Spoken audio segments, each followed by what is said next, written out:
الحمد لله رب العالمين أشهد أن لا إله إلا الله وحده لا شريك له وأشهد أن سيدنا ومولانا محمدا عبده ورسوله أما بعد فأعوذ بالله من الشيطان الرجيم بسم الله الرحمن الرحيم وَإِذْ قُلْتُمْ يَا مُوسَى لَن نَّصْبِرَ عَلَىٰ طَعَامٍ وَاحِدٍ فادع لنا ربك يخرج لنا مما تنبت الأرض من بقلها وقثائها وفومها وعدسها وبصلها قال أتستبدلون الذي هو أدنى بالذي هو خير اهبطوا مصرا فإن لكم ما سألتم وضربت عليهم الذلة والمسكنة وباءوا بغضب من الله ذلك بأنهم كانوا يكفرون بآيات الله ويقتلون النبيين بغير الحق ذلك بما عصوا وكانوا يعتدون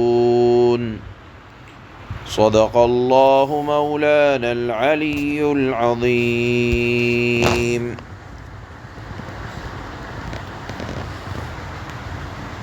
بنی اسرائیل کو اللہ نے میدان تیہ کے اندر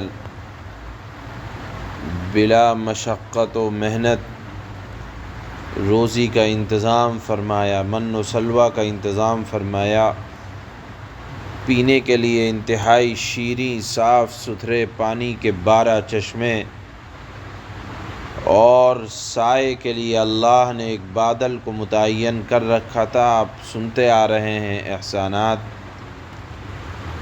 چنانچہ جب کھاتے کھاتے ان انعامات سے لطف اندوز ہوتے ہوئے ایک مدت گزر گئی تو انہوں نے حضرت موسیٰ علیہ السلام سے بے صبری کا مظاہرہ کرتے ہوئے کہا کہ ایک ہی قسم کے کھانا کھانے سے ہمارا من بھر چکا ہے، ہر روز من و سلویٰ ہمیں کھانے کو ملتا ہے، ہم کو یہ بات پسند نہیں ہے، ہماری طبیعت چاہتی ہے، ہماری طبیعت ایک کھانا کھاتے کھاتے اکتا گئی ہے، لہذا آپ ہمارے لیے اللہ سے دعا کریں. فادع لنا ربک یخرج لنا مما تنبت الارض من بقلها. انہوں نے کہا کہ آپ دعا کریں کہ اللہ زمین سے ہمارے لیے کچھ ترکاریاں اگا دے، اور ترکاریوں میں بھی نام گنا دیے، ککڑی ہے، گیہوں ہے، مسور کی دال ہے، پیاز ہے. ہمیں اب من و سلویٰ نہیں کھانا، ہمارے لیے آپ اللہ سے دعا کریں کہ اب اس طرح کی چیزوں کا انتظام ہو، محض اس لیے کہ ہماری زبان کو ذائقہ اب نہیں مل رہا ہے. حضرت موسیٰ نے فرمایا تستبدلون الذی هو ادنی بالذی هو خیر. اعلیٰ کو چھوڑ کر کمتر کو، لطیف جنتی غذاؤں کو چھوڑ کر تم کمتر کو اپنے لیے اختیار کر رہے ہو.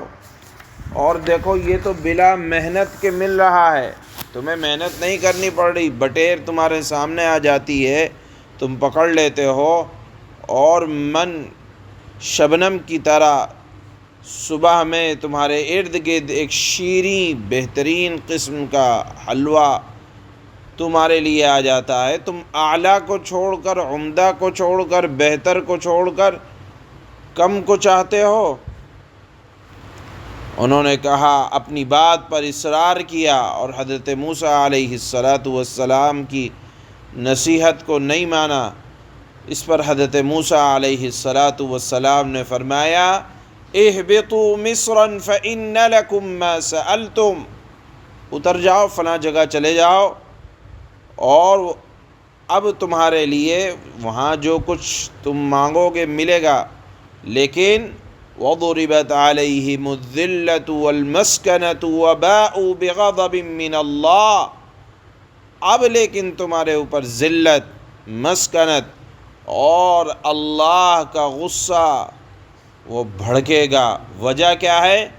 ذَلِكَ بِأَنَّهُمْ كَانُوا يَكْفُرُونَ بِآيَاتِ اللَّهِ، ان کے اوپر اللہ کا جو غصہ آیا اس کی 4 وجہ اللہ نے آج کی آیت میں ذکر کی ہیں۔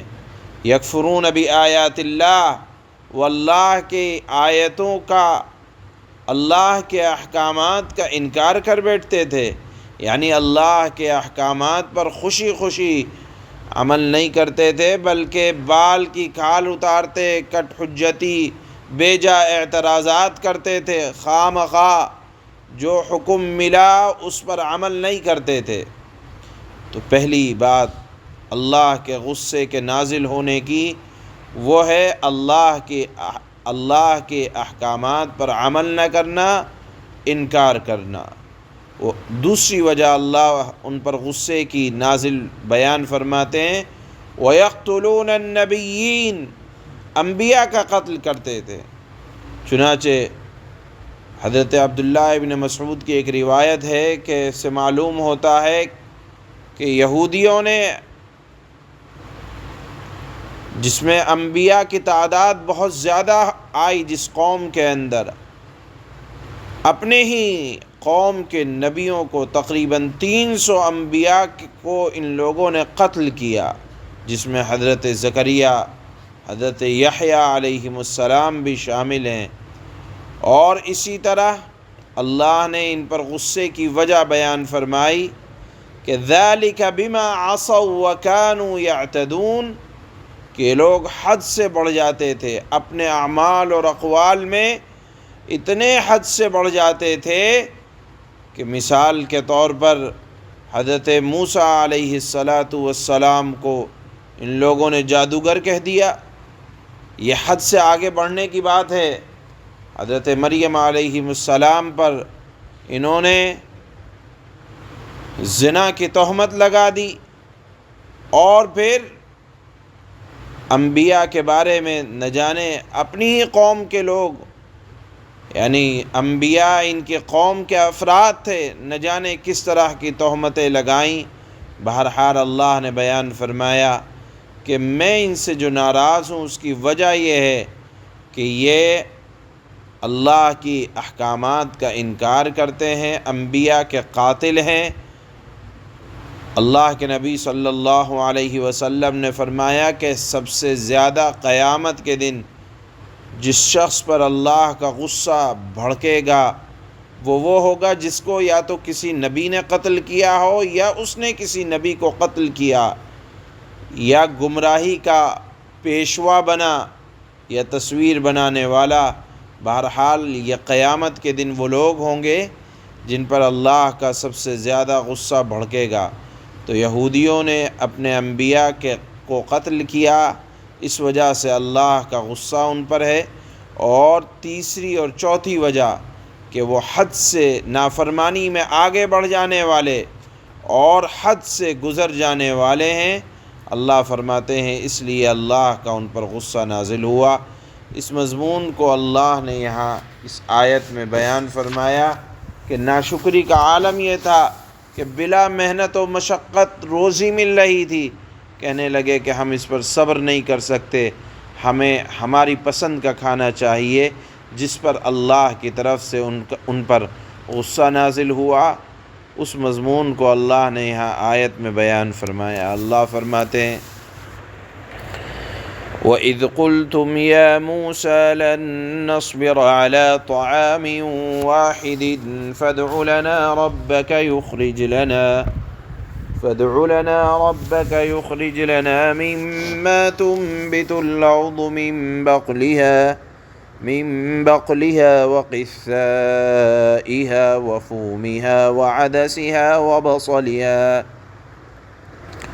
اور وہ وقت بھی یاد کرو جب تم نے کہا تھا کہ اے موسیٰ، ہم ایک ہی کھانے پر صبر نہیں کر سکتے، لہذا ہمارے خاطر اپنے پروردگار سے مانگیے کہ وہ ہمارے لیے کچھ وہ چیزیں پیدا کر دے جو زمین اگایا کرتی ہے، یعنی زمین کی ترکاریاں، ککڑی، گندم، زمین سے اگنے والی دالیں، جس میں خاص طور پر مسور کی دال کا ذکر اور اس کی پیاز۔ قال اتستبدلون الذی هو ادنی بالذی هو خیر، حضرت موسیٰ نے فرمایا جو غذا بہتر تھی کیا تم اس کو ایسی چیزوں سے بدلنا چاہتے ہو جو ذرا کم درجے کی ہیں؟ اہبطوا مصرا فإن لکم ما سألتم، انہوں نے اپنی رائے پر اصرار کیا، حضرت موسیٰ کی بات کو نہ مانا، تو اللہ فرماتے ہیں، حضرت موسیٰ نے فرمایا اہبطوا مصرا فإن لکم ما سألتم، خیر ایک شہر میں جا اترو تو وہاں تمہیں وہ تمام چیزیں مل جائیں گی جو تم نے مانگی ہیں۔ یہ حد سے تجاوز کرنے کی بھی ایک مثال ہے، لیکن ہوا کیا؟ وَضُرِبَتْ عَلَيْهِمُ الذِّلَّةُ وَالْمَسْكَنَةُ، اب ان یہودیوں پر ذلت و بے کسی کا ٹھپا لگا دیا گیا ہے۔ وَبَاءُوا بِغَضَبٍ مِّنَ اللَّهِ، اور وہ اللہ کا غضب لے کر لوٹے۔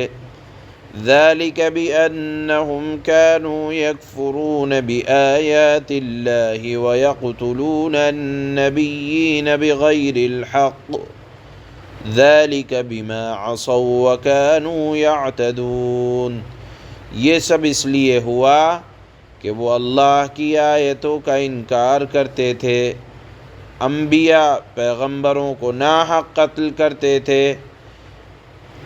یہ سب اس لیے ہوا کہ انہوں نے اللہ کی نافرمانی کی اور وہ بے حد زیادتیاں کیا کرتے تھے۔ سبحان اللہ، سبحان اللہ۔